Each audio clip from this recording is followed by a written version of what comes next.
여기 보시면 유주택자가 다주택자 물건을 살 수는 있는데 세입자가 6개월 미만 남은 물건, 이제 곧 나갈 물건만 매수를 할 수 있어요. 그러니까 세 끼고 살 수가 없는 거죠. 무주택자만 전세를 끼고 살 수가 있는 겁니다. 안녕하세요, 소크입니다. 지난번 부동산 읽어주는 남자 TV 채널에 출연해서 부익남님과 같이 그날 발표된 다주택자 양도세 중과 유예 종료 보완 방안에 대해서 말씀드렸는데 댓글에 잘 모르겠다, 이게 해당되냐, 일정은 이게 맞냐, 이렇게 댓글들이 많이 지금 달리고 있어요. 그래서 오늘 그 이야기 한번 해보도록 하겠습니다. 첫 번째 질문은 1주택자도 4월 초 안에 매도를 끝내야지만 갈아타기로 매수를 할 수 있다는 건가요? 저도 궁금합니다. 네, 맞습니다. 조정지역에서 다주택자 물건을 매수를 하시려면, 그런 물건들이 5월 9일까지 좀 싸게 나오잖아요. 그런 물건들을 매수하려면 일정표 지난 시간에 말씀드렸듯이 5월 9일 날 본 계약이 진행이 돼야 돼요. 10% 계약금이 정확하게 입금이 되고, 본 계약을 한다는 의미는 약정서를 그 전에 써서 구청 주택과에 집어넣고 토지 허가를 받아야지 그게 본 계약이 진행이 되거든요. 순서가. 그러니까 약정서가 먼저고 본 계약서가 나중이니까, 본 계약이 5월 9일이 한도니까 다주택자가 이날 지나면은 싸게 팔 이유가 없어요. 양도세가 80%가 넘어가니까. 그래서 그 전에만 좀 싸게 팔 때 그 물건을 잡으시려면 토지의 마지막 구청 주택과에 들어가는 날이 16일이라는 거죠. 조정지역에 있는 물건이라는 거죠, 이게. 그래서 16일이 마지막이면 질문하신 게 4월 초 안에 매도를 끝내야지만 맞습니다. 매도를 끝내야 돼요. 계약만 하면 안 되고 잔금까지 치러서 소유권 이전을 끝내셔야 그 다음에 무주택자로 토지 허가 신청서를 구청에 제출할 때 그때 무주택자가 돼 있어야 되는 겁니다. 지방은 상관없는 건가요? 네, 이게 모두 다 서울 전 지역과 경기도 신규 조정 지역인 규제 지역만 해당되는 거기 때문에 지방은 상관이 없습니다. 지금은 그럼 유주택자도 토지에 갭 투자 가능한 건가요? 안 됩니다. 여기 밑에 답변도 달아놓으셨네요. 다른 분이.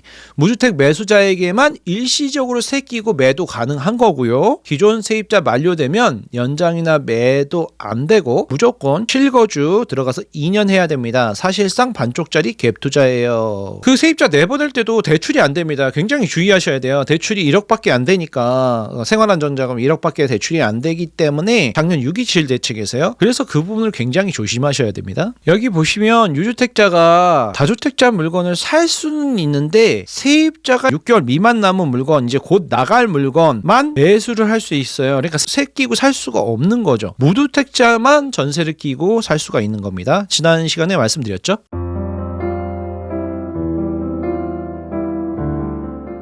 1주택자는 해당 안 된다는 게 세입자 낀 갭 투자만 허가가 안 나오는 거 아닌가요? 1주택자는 해당 안 된다는 게 세입자 낀 갭 투자만 허가 안 나온다는 거 아닌가요? 입주 가능한 물건은 허가 가능한 건가요? 예, 맞습니다. 1주택자는 세입자 있는 주택을 구매 시 선매도 후 매수가 가능하다는 말씀이죠. 세입자 없이 바로 입주 가능한 곳은 매도 매수 동시 가능하고요. 당연한 얘기죠. 기존에 세입자가 없는 곳은 바로 입주 가능한 곳은 무주택자 유주택자 상관없이 매수를 할 수 있고요. 그리고 기존에 세입자가 있다가 만기가 6개월 미만 남아서 나가기로 퇴거 확인서도 쓰고 다 준비가 된 세입자면 6개월 미만 남았으면 바로 입주 가능하니까 유주택자도 살 수는 있는 거죠. 이게 조정지역이고 다주택자 물건이고 그랬을 시에 말하는 거죠, 지금. 저는 무주택에 전세로 살고 있습니다. 다주택자 세입자 있음. 다주택자의 집이 금매로 나와서 매수를 시대해 보려고 하는데 전세금만큼이 부족하여 오늘 은행 4곳을 돌아봤습니다. 그런데 하나같이 세입자가 있는 집은 대출 취급이 안 된다고 합니다. 전세 사는 사람들 대부분이 전세금에 묶여 있을 텐데 그만큼 현금이 있다면 이미 상급지를 구매했겠죠. 오늘 은행을 다니면서 멘붕이 왔습니다. 대출 규제를 완화시킨 후 매매할 수 있도록 개선이 필요해 보입니다. 그래서 지금 개판이라는 겁니다. 보유자가 던져도 산 사람이 살 수 있게 풀어야 하는데 다 틀어 막아놓고 사라니까 사는 사람은 미칠 노릇이죠. 아직도 모르고 그냥 돈 필요하니까 세금 더 내라는 거임. 자기 집이 생기면 보수화되니까 계속 가난해야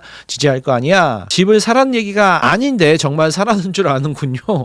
그랬나요 이번에? 전세금을 빼서 잔금하시고 잠시 월세로 피신하셨다가 들어가야 합니다. 전세에 있는 집 대출 안 됩니다. 뭐 그렇죠. 이 전세에 있는 집을 대출을 후순위로 은행에서 안 해주죠. 잘 안 해줍니다. 그래서 이번에 무주택자인 경우에 대출이 세입자 거기 만기돼서 나갈 때 대출이 실행이 돼야 되는데 그 실행이 아직 안 되는 게 아니 다주택자 물건을 무주택자가 살려면 무주택자한테 대출을 해줘야지 이게 되는 거 아닙니까? 근데 세입자가 거기서 뭐 11월 9일 이후 만기돼서 나간다고 했을 때 그때는 대출이 지금 생활안정자금 1억밖에 안 되고 기존 대출 6억도 안 해주니까 이게 지금 이런 대출 문제가 해결되지 않은 상태에서 보완 대책을 발표를 했기 때문에 보완 대책이 한 번 더 나올 것 같습니다. 무주택자들한테는 좀 답답한 노릇이죠. 문재인 때 제가 딱 양도세 중과 때 집 샀어요. 금매는 아니었고 첫 집이라 뭣도 모르고 계약했는데 중도금 할 때였나? 그때 서울 평균 아파트가 5억대였는데 2억 폭등했었어요. 5억에서 2억 폭등해갖고 7억이었다는 거죠. 그래서 배액 배상도 많이들 나왔던 기억이 생생하네요.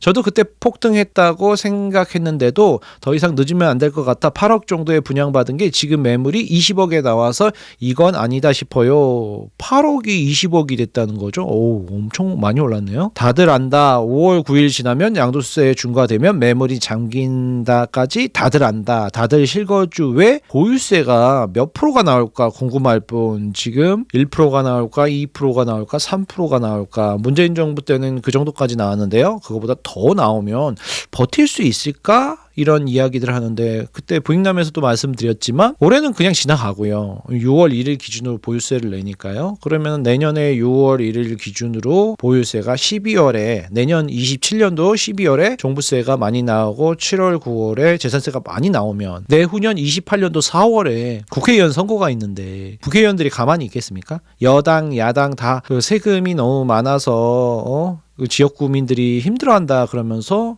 말이 많겠죠. 어쨌든 오늘 댓글 궁금하신 사항들 하나하나 짚어드렸습니다. 도움이 되셨길 바랍니다. 오늘 여기까지 하겠습니다. 감사합니다.